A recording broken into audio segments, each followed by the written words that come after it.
دکھا دیا اس نے، لیکن 100 میں سے کسی ایک بندے کا لگا ہے اور اسپین گیا ہے تو وہ اس ویزے پہ صرف اسپین میں ہی رہے گا، اسپین سے نکل کے وہ باہر اللیگل ہی کہلائے گا 26 ملکوں میں۔ ابھی شینجن کا وہ ویزا نہیں ایشو ہو رہا ہے۔ یہ مطلب تھوڑی ہے کہ مجھے اپنا کاروبار چلانا ہے تو میں آپ سے جھوٹ بول کے کہہ دوں کہ ہاں بھئی یہ ویزا لگے گا تو آپ تمام 26 کنٹری گھوم لیں گے۔ آپ سمجھ سکتے ہیں جب آذربائیجان جیسا ایک معمولی سا چھوٹا ملک جو کہ بہت امیر ملک ہے، آذربائیجان کو بہت امیر رچ کنٹری کہا جاتا ہے لیکن چھوٹا ملک ہے، وہ پاکستان پہ وزٹ ویزا نہیں کھول رہا ہے۔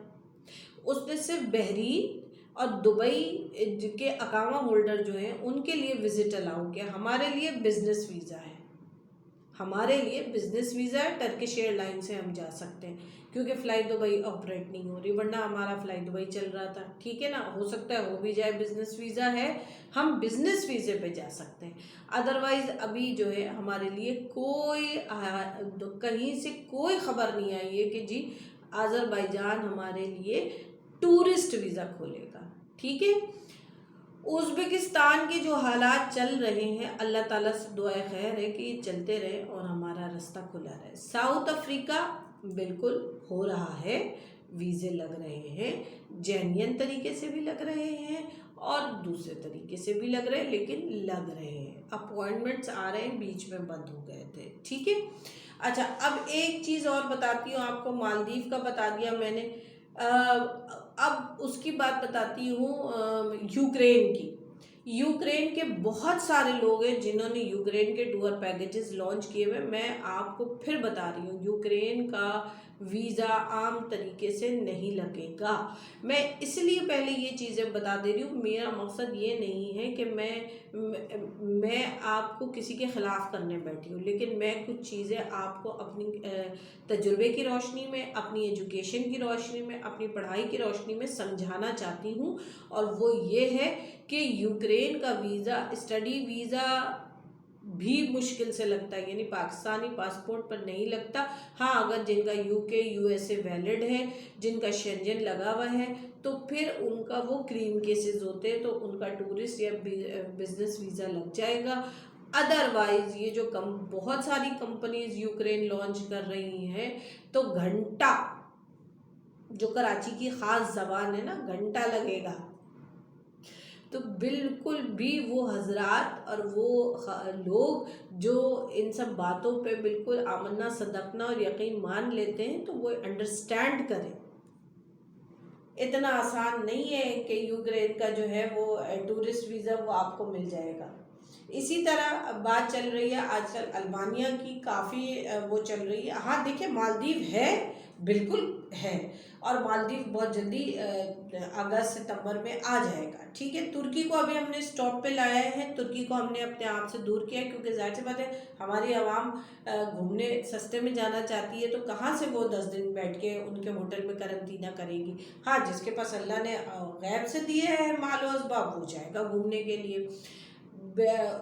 جو بات البانیہ کی ہو رہی ہے، مجھے سارا دن کالز آ رہے ہیں، میڈم البانیہ کا ٹور ہو رہا ہے، میڈم البانیہ کا ٹور ہو رہا ہے، میڈم البانیہ کا ٹور۔ دیکھیں البانیہ جو ہے نا بیسیکلی یورپ کا ایک ایسا ملک ہے جس کے پاس وہ ہے، کیا نام ہے، مونٹی نیگرو ہے، ٹھیک ہے۔ مونٹی نیگرو جو ہے وہ پاکستانیوں کے لیے فری ہے، اور بلکہ جو دبئی میں 2018 میں بھی یہ ہوا تھا، 17-18 میں بھی، کہ جن کے پاس ورک ویزے تھے ان کے لیے آن ارائیول کر دیا گیا تھا۔ اس کے بعد پاکستانیوں نے یہ کیا، وہاں کے مزدور طبقے نے، کہ وہاں جا کے سلپ ہونا شروع کر دیا۔ ایک تو پاکستانیوں کا یہ بڑا مسئلہ ہے کہ وہ نظروں میں آ جاتے ہیں، دیکھیں سلپ تو پوری دنیا ہوتی ہے، ایسی کوئی نئی بات نہیں ہے کہ صرف پاکستانی سلپ ہوتا ہے، پوری دنیا سلپ ہوتی ہے، لیکن کیا بات ہے کہ پاکستانی اچھا بدنام نہیں۔ اب تو بیچ میں پھر 2019 میں جو ہے دبئی کے لیے انہوں نے شٹ ڈاؤن کر دیا کہ نہیں، اب دبئی کا کوئی بھی شخص جو وہاں کا ورک پرمٹ رکھتا ہے، ریزیڈنٹ کارڈ رکھتا ہے یا گولڈن ویزا رکھتا ہے، وہ آن ارائیول نہیں آئے گا، کیونکہ البانیہ سے میں داخل ہوتے تھے اور مونٹی نیگرو میں جا کے سلپ ہو جاتے تھے۔ اب وہ بند ہوا۔ البانیہ آلریڈی جس کے پاس شینجن ویزا ویلڈ ہے، جس کے پاس یو ایس اے، یو کے، کینیڈا ویزا ویلڈ ہے، وہ تو آن ارائیول ہے البانیہ، ٹھیک ہے نا.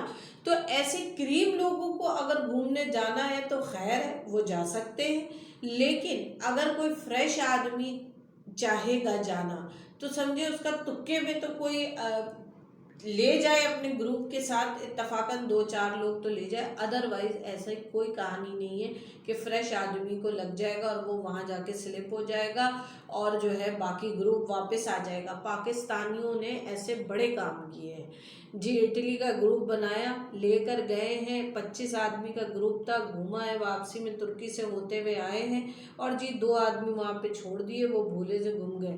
تو اب وہ حالات نہیں ہیں. میں اس لیے بول رہی ہوں، میرا ویسے یہ ٹاپک نہیں تھا البانیہ، لیکن مجھے چونکہ بہت کالز آئی ہیں، لوگوں نے مجھ سے پوچھا ہے کہ میڈم البانیہ، آج کل البانیہ کا جو ہے ٹور لانچ ہو رہا ہے، بہت پبلسٹی ہو رہی ہے، آپ ہمیں بتائیے. تو اس لیے آ کے میں آپ کو یہ چیز کلیئر کر رہی ہوں کہ ایسا کچھ نہیں ہے. 100 میں سے کوئی 2 چیز ہے. ہاں میں کام کرتی ہوں البانیہ کے ورک پرمٹ وتھ جاب، جس کا اسٹیکر ویزا ہوگا جو اسلام آباد کی ایمبیسی سے پیسٹ ہوگا، یا ادر کسی کنٹری ہم بھیج کے آپ کو پیسٹ کرائیں گے، لیکن پراپر ایمبیسی بھیج کے ویزا پیسٹ کرائیں گے تب آپ یہاں سے نکلیں گے. اور ورک پرمٹ میں ہماری ذمہ داری ہوتی ہے، ورک پرمٹ پہ ہماری ذمہ داری ہوتی ہے. ایک گلاس پانی لے آنا. ورک پرمٹ ہم آپ کو ایک کمپنی میں بھیج رہے ہیں، آپ پراپر نوکری میں جا رہے ہیں. اور ٹورسٹ ویزے میں یہ ہوتا ہے کہ جی گھمانے پرانے کے بعد جی ہم تو مونٹی نیگرو نکل جائیں گے اور وہاں جا کے ہم سلپ ہو جائیں گے. اصل مقصد یہ ہوتا ہے. یہ میرا ان تمام اپنے لوگوں کو جواب ہے جو مجھ سے پوچھ رہے تھے کہ میڈم کیا واقعی ہو جاتا ہے البانیہ کا ویزا؟ البانیہ کا ویزا کورے پاسپورٹ پہ اول تو لگتا نہیں ہے، ٹھیک ہے، پہلی بات، کیونکہ ای ویزا ہوتا ہے. اور جن کے میں نے آپ کو بتا دیے شنجن وغیرہ ہے، ان کے ویلڈ ویزے ہیں، ان کو یہ لگ جائے گا. لیکن اگر کسی کو مطلب اگر کوئی ٹریول ایجنٹ اپنی کوئی جگاڑ لگاتا ہے، کوئی جان پہچان لگاتا ہے، تو اس کا مقصد بندے کا یہی ہوگا کہ وہ ٹور پہ جائے اور پھر پلٹ کے واپس نہ آئے. ٹھیک ہے. تو ان چیزوں سے بہتر ہے کہ اور پھر لوگ یہ سمجھتے ہیں کہ اتنا آسان ہے کہ سامنے سمندر ہے، سمندر سے اٹلی چلے جائیں گے، گریس چلے جائیں گے.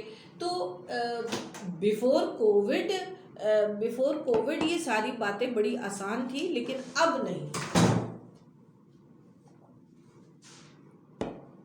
میں ہر ایک کو یہی سمجھاتی ہوں کہ کوشش کیجئے کہ آپ جو ہے اپنا کام جائز طریقے سے کیجئے. جو جائز طریقے سے، دیر ہو سویر ہو، ٹائم لگتا ہے، آپ کو لگتا ہے کہ ٹائم لگ رہا ہے، لیکن آپ کا کام جینین ہونا چاہیے. اور پھر ایک بات چلتے چلتے کہوں گی اپنے بہت پیارے کلائنٹ، فیملی جیسے لوگوں کو کہ کچی پاس ایجنٹوں کے ہاتھ میں کھلونا مت بنیے. اور ایک چیز مجھے شکایت ہے اپنے بہت سارے کلائنٹوں سے، اپنے پاکستانی کلائنٹوں سے بہت شکایت ہے کہ دیکھیں جی میں کوئی جو ہے وہ ادارہ نہیں چلاتی ہوں، فاؤنڈیشن نہیں چلاتی ہوں، میں پراپر پیسہ لیتی ہوں اور کام سروس دیتی ہوں.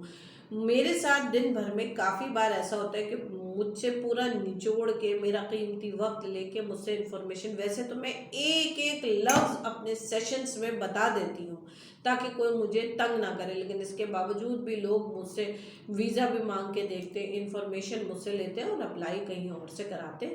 تو دیکھیں جی میں نے فری آف کاسٹ آپ کو یہ انفارمیشن جو میرے تجربے کی روشنی میں ہے آپ کو دے دی. 16 سال کی تجربے کی روشنی میں میں نے اپنی انفارمیشن آپ تک پہنچا دی، ڈیلیور کر دی، جو کہ فری آف کاسٹ ہے. بٹ اب جو شخص مجھ سے بات کرتا ہے وہ یہ سوچ کے بات کرے کہ ہم بھی کام کرنے بیٹھے ہیں، ہم بھی تو ظاہر سی بات ہے اپنا روزگار چلانے کے لیے بیٹھے ہیں نا. یہ کہاں کا انصاف ہے کہ آپ انفارمیشن مجھ سے لیتے ہیں، اس کے بعد کام ویزا اپلائی کرنے کو کسی اور کو دیتے ہیں اور پھر چیک کرنے کے لیے آپ مجھے دیتے ہیں. تو دس از ناٹ فیئر. کام آپ کو بھی میرا احساس ہونا چاہیے، اس لیے کہ اگر میں آپ کے لیے یہ فری ویڈیو بنا رہی ہوں تو یہ فری ویڈیو اس کے بعد آپ کو اگر مجھ سے کوئی کام ہے، آپ مجھ سے کہتے ہیں جی مجھے فلاں ملک جانا ہے، تو میرا وکیل تو مجھ سے لے لیتا ہے نا $200. تو کائنڈلی آپ لوگ میرا بھی خیال رکھیے، جس طرح میں اپنی پوری طاقت، ہمت اور محنت لگا کر سچ بولنے کی ناکام کوشش کرتی ہوں تاکہ آپ لوگ تک بالکل جینین بات پہنچے جس میں مبالغہ آرائی اور جھوٹ نہ ہو، تو اسی طرح آپ لوگ بھی مجھے چیک کرنے یا اپلائی کسی سے کراتے ہیں اور پوچھتے مجھ سے ہیں، یہ نہ کیا کریں، کیونکہ مجھے بھی کاروبار کرنا ہے، مجھے بھی اپنا کام کرنا ہے۔ اپنا ڈھیر سارا خیال رکھیے گا، اپنی دعاؤں میں یاد رکھیے گا، SOPs کا خیال رکھیے، اپنے آپ کو ایک دوسرے سے سوشل ڈسٹینسنگ رکھیے، اور سب سے امپورٹنٹ چیز یہ کہ اگر میری کسی بات سے کسی کا دل ہرٹ ہوا ہو یا برا لگا ہو تو اس کے لیے میں آپ سب سے ہاتھ جوڑ کے معافی مانگتی ہوں۔ ایک بار پھر بہت جلد حاضر ہوں گی بہت ڈھیر ساری نئی انفارمیشن کے ساتھ۔ ہاں، پھر چلتے چلتے بتا دوں، چائنا اس وقت کوئی ایکسس نہیں دے رہا ہمیں، اور نہ ابھی میں چائنا کے بارے میں کچھ بول سکتی ہوں جب تک کہ مجھے کوئی فردر اپڈیٹ نہیں آئے گی۔ ایک اچھی خبر، مستقبل قریب میں انڈونیشیا کا بزنس ای ویزا کھلنے والا ہے، کمنگ سون ہے، اس کی پوسٹرز بھی میں بنا رہی ہوں انشاءاللہ۔ انڈونیشیا، ملیشیا تو بالکل دسمبر تک بھول جائیں، تھائی لینڈ کے لیے ابھی 2-3 مہینہ ویٹ کریں، انڈونیشیا انشاءاللہ اگست کے اینڈ تک اللہ نے چاہا تو کھل جائے گا، میرے رب نے چاہا، اور اس کے بعد مالدیو انشاءاللہ بالکل، اب تو بالکل سمجھے ایچ پر ہے، کسی بھی وقت ہمارا آپ سن لیں گے سب ٹور کمپنی سے کہ جی گروپس جانا شروع ہو گئے، انڈیویجول جانے شروع ہو گئے۔ ساؤتھ افریقہ پہ کام ہے، یوکرین میں اسٹڈی اور ورک پرمٹ بالکل کریں، ازبکستان میں اسٹڈی، ازبکستان میں اوپن ورک پرمٹ، آذربائیجان کا صرف بزنس ویزا، صرف بزنس ویزا، نتھنگ ایلس، اور کچھ بھی نہیں، ہو ہی نہیں سکتا ابھی اس وقت رائٹ نہ ہو۔